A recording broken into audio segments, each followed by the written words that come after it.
le comparatif des sommes que je dépensais en France contre les sommes que je dépense actuellement en Thaïlande. C'est ce qu'on va voir tout de suite dans cette vidéo. Allez, c'est parti!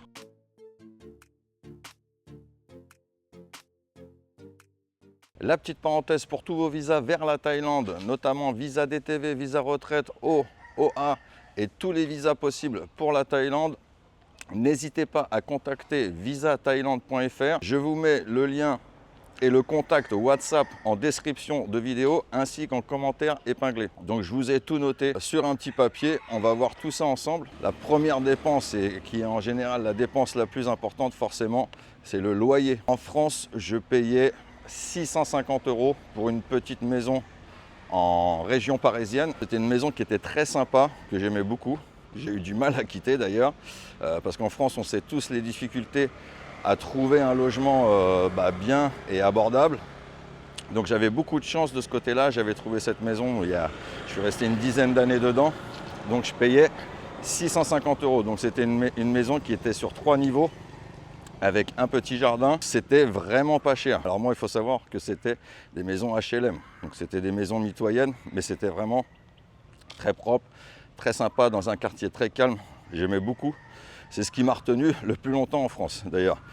Si j'aurais pas eu cette maison, je pense que je serais parti bien avant. Actuellement, en Thaïlande, pour ma maison que je vous ai fait visiter dans une précédente vidéo, d'ailleurs si vous ne l'avez pas vue, n'hésitez pas à aller la voir, comme ça vous donnera une idée de la maison que j'ai actuellement en Thaïlande. Je paie 240 €. Il y a quand même une différence qui est quand même significative. Il y a 410 € de différence sur le loyer, donc ce qui est énorme. Pour l'électricité en France, je payais en moyenne une trentaine d'euros. Ici, on est plutôt sur 15 € par mois. Donc j'ai fait une moyenne puisqu'il y a des mois où forcément on utilise plus la climatisation, comme à l'heure actuelle. À l'heure actuelle, on est en mois de mars, fin mars, donc on est en pleine saison chaude, donc il fait très chaud. Donc forcément, on utilise beaucoup plus la climatisation. Et en Thaïlande, c'est la climatisation qui va vous coûter le plus cher au niveau de l'électricité. Donc pour moi, j'ai fait une moyenne de 15 € par mois. Alors l'eau en Thaïlande, ça coûte absolument rien du tout. En France, ça me coûtait à peu près une trentaine d'euros par mois. En Thaïlande, je paie 1,50 €. Voilà. En général, je paie 52 bahts par mois. Donc ce qui est absolument ridicule. L'assurance voiture. En France, j'avais une petite voiture, une voiture classique, on va dire, de moyenne gamme. Je payais à peu près 35 € par mois d'assurance voiture. Actuellement, je paye 13 € par mois. Donc ça fait quand même aussi une bonne différence. L'essence, alors l'essence c'est un petit peu spécial parce que l'essence forcément les prix varient toujours, surtout en ce moment, il y a des augmentations partout dans le monde. Donc je sais qu'en France les prix ont explosé. Je crois que vous êtes plutôt aux alentours des 2,20 €, 2,30 € ou peut-être même plus. Ici aussi également l'essence a augmenté. On était sur du 30 bahts le litre, là on est plutôt sur du 40-45 bahts le litre. Donc j'ai mis à peu près 1,10 € le litre. Bon, sachant que forcément ça varie.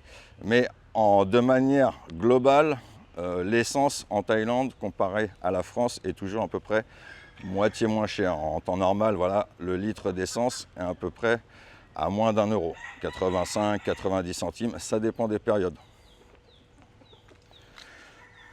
La nourriture, alors quand je dis la nourriture, ça comprend uniquement ce que je mange à la maison. Donc moi je mange assez rarement à la maison, ça m'arrive de faire un petit peu de courses pour cuisiner. Donc c'est compliqué de comparer avec la France parce qu'en France c'est l'inverse, on mange tous les jours à la maison. 70 € par semaine de nourriture. Ici en Thaïlande, je suis plutôt à moitié prix, je suis plutôt dans les 35 € par semaine.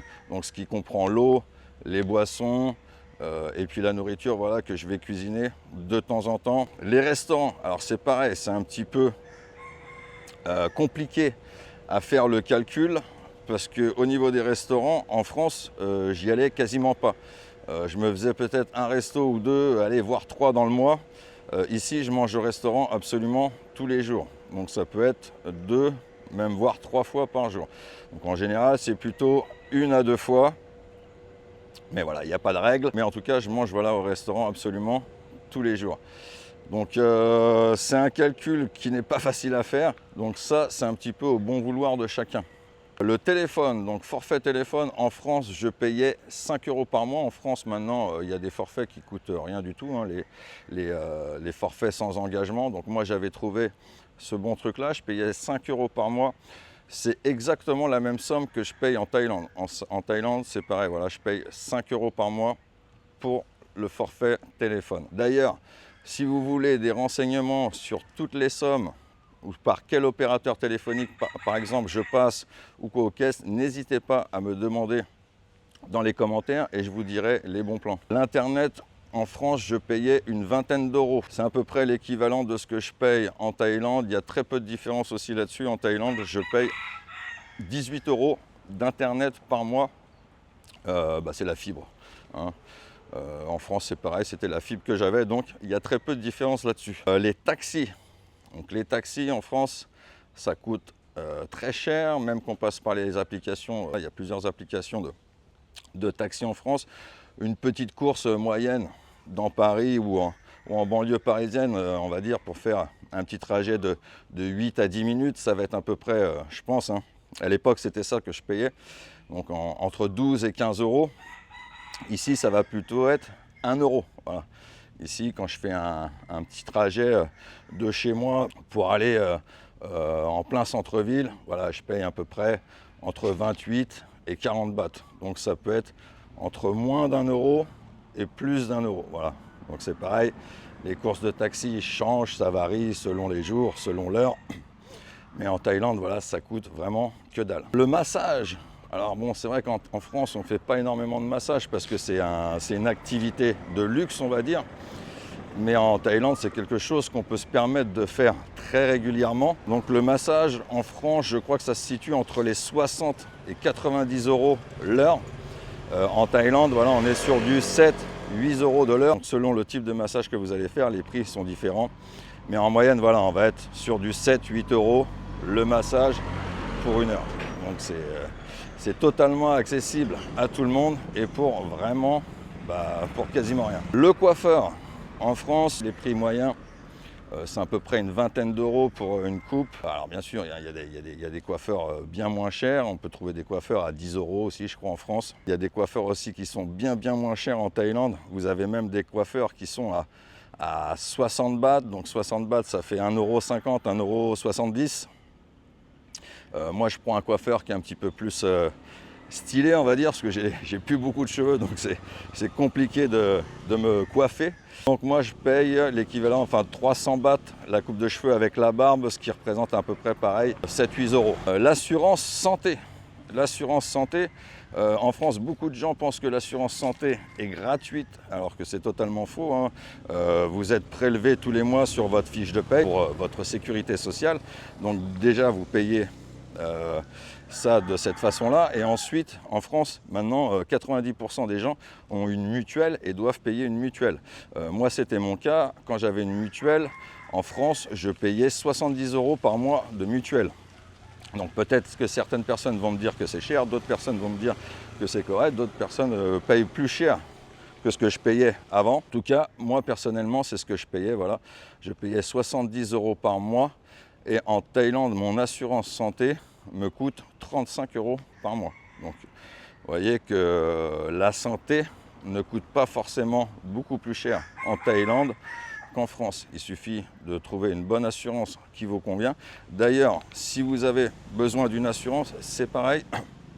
Vous pouvez contacter Mélanie directement de ma part. Vous avez ses contacts par mail et par WhatsApp en description de cette vidéo. Donc pour tout ça, j'ai fait un calcul approximatif. En fait, j'ai calculé tout simplement toutes les sommes que je viens de vous énumérer. Alors, sauf pour l'essence, bien sûr, puisque c'était au litre. Et puis pour la nourriture, parce que j'avais fait un calcul par semaine. Pour les dépenses en France, ça fait un total de 1012 €.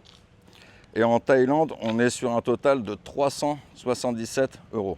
Donc vous voyez quand même une différence qui est énorme. Alors bien sûr, j'ai pris les niches de dépenses les plus globales, hein. Après, il y a toujours des choses qu'on oublie. D'ailleurs, si j'ai oublié des choses, pareil, n'hésitez pas à me le dire en commentaire.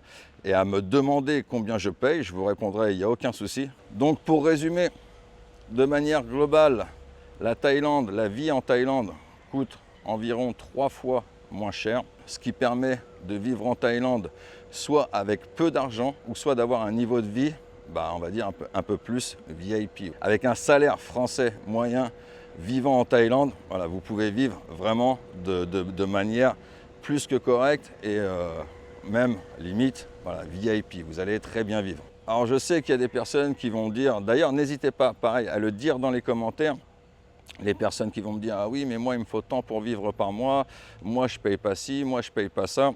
On est bien d'accord, chacun a son train de vie, chacun paye des choses différemment selon son train de vie. Moi, ce comparatif là et par rapport à moi et à mes dépenses, ça ne sera pas forcément le vôtre. N'oublie pas bien sûr de t'abonner, de liker la vidéo et de laisser un petit commentaire. Et puis je te dis à très bientôt pour une prochaine vidéo. Allez, ciao, bye bye.